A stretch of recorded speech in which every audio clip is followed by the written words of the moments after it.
कहानी मजबूरी। रंजन 8वीं क्लास में पढ़ता था। आज स्कूल से छुट्टी होते ही वह घर पहुंचा तो देखा उसकी मम्मी बैठी रो रही थी। रंजन, मम्मी क्या बात है, आप क्यों रो रही हो? रंजन के पापा गुजरात गए थे बिजनेस करने के लिए। उन्हें 2 साल हो चुके थे। शुरू शुरू में पैसे भिजवाते थे, धीरे धीरे वो भी बंद हो गए, फिर फ़ोन भी आने बंद हो गए। आज सरिता ने फ़ोन किया तो उन्होंने कहा, योगेंद्र जी, मेरा तुम दोनों से कोई मतलब नहीं है। मैंने यहीं रहने का फ़ैसला किया है। मैं अब कभी वापस नहीं आऊँगा और आज के बाद इस नंबर पर कभी फ़ोन मत करना। यह कहकर उन्होंने फ़ोन काट दिया। सरिता जी इस बात को सुनकर तब से रोए जा रही थी। रंजन, मम्मी आप चिंता मत करो, मैं कल से कोई काम ढूँढ लेता हूँ।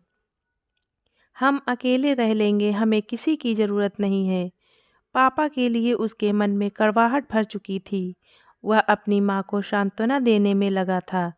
रंजन की बात सुनकर सरिता जी को अच्छा लगा, लेकिन इतनी छोटी सी उम्र में उसकी पढ़ाई छुड़वाकर काम पर लगा देना यह उन्हें समझ नहीं आ रहा था। सरिता जी, नहीं बेटा, तुझे बहुत मेहनत से पढ़ना होगा। पढ़ लिख कर तुझे कुछ बनना होगा ताकि हम दुनिया का मुकाबला कर सके। मैं मेहनत करूँगी, बस तू मन लगाकर पढ़ाई कर। रंजन, मम्मी पढ़ाई से ज़रूरी घर का खर्च चलाना है। आप क्या करोगी? कभी घर से बाहर आप निकली नहीं। आपको कौन काम देगा? मैं काम करूँगा, मैंने सोच लिया है। काम के साथ साथ शाम को पढ़ाई कर लूँगा। अगले दिन से रंजन काम की तलाश में भटकने लगता है। कई दिन भटकने के बाद भी उसे कोई काम नहीं मिलता।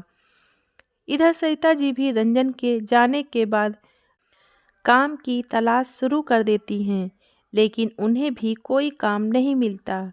एक दिन दोपहर के समय रंजन को बहुत भूख लग रही थी। वह सुबह से भूखा था और काम ढूंढ रहा था। तभी वह एक चाय की दुकान पर पहुंच जाता है। रंजन, भैया मुझे एक चाय दे सकते हो, लेकिन मेरे पास पैसे नहीं हैं।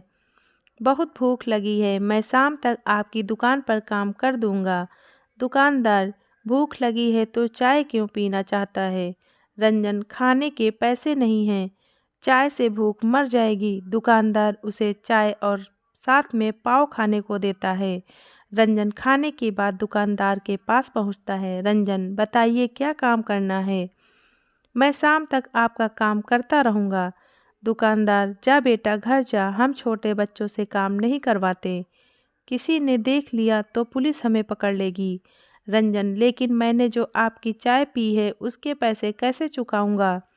दुकानदार, जा बेटा, जब पैसे हो दे जाना। रंजन, नहीं, मुझे कुछ न कुछ काम बताइए, मैं कर दूंगा। दुकानदार, अच्छा एक काम कर, बड़े चौराहे पर एक बेकरी है, वहाँ से मुझे पाव ला दे, ये पैसे और मेरी साइकिल ले जा। रंजन साइकिल और पैसे लेकर बड़े बाजार पहुँच जाता है।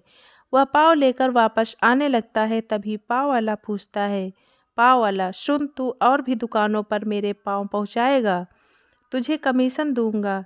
रंजन, लेकिन मेरे पास साइकिल नहीं है, यह तो चाय वाले की है। पाव वाला, मैं तुझे साइकिल भी दूंगा, शाम तक जितने पाव पहुंचाएगा उसके पैसे मिल जाएंगे, लेकिन काम ईमानदारी से करना, कहीं मेरी साइकिल लेकर भाग मत जाना। रंजन, मालिक मैं ईमानदारी से काम करूंगा, आप चिंता मत करो। अगले दिन रंजन पाव वाले की दुकान पर पहुंच जाता है। वह उसके पाव दुकानों पर पहुंचा देता है।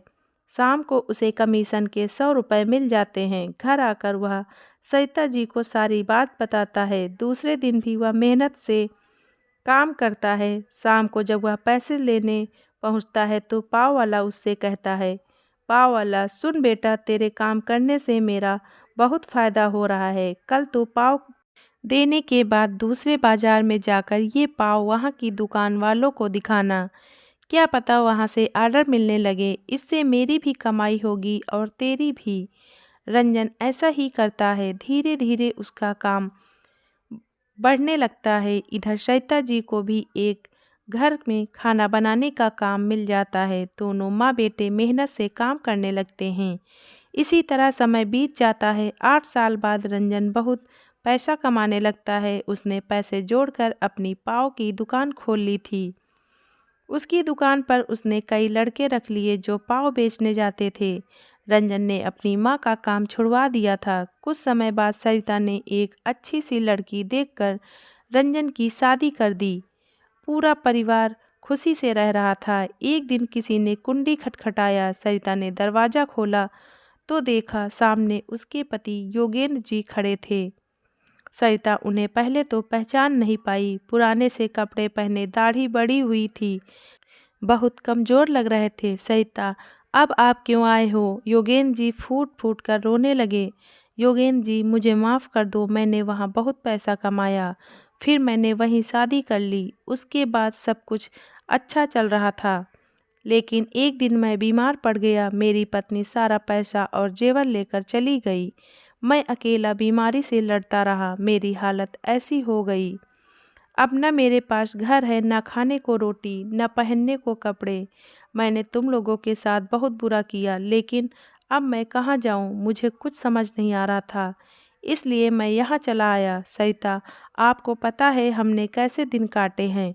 रंजन ने पढ़ाई छोड़कर दिन रात मेहनत की, तब कहीं जाकर यह सब बना पाया।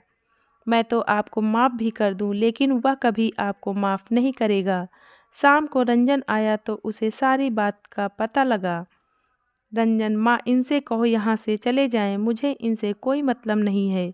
सरिता जी बैठी रो रही थी। उन्हें रोता देख रंजन ने कहा, मम्मी, मैं आपको रोते नहीं देख सकता। ये बाहर वाले कमरे में रह सकते हैं, लेकिन हम लोगों से कोई मतलब नहीं होगा।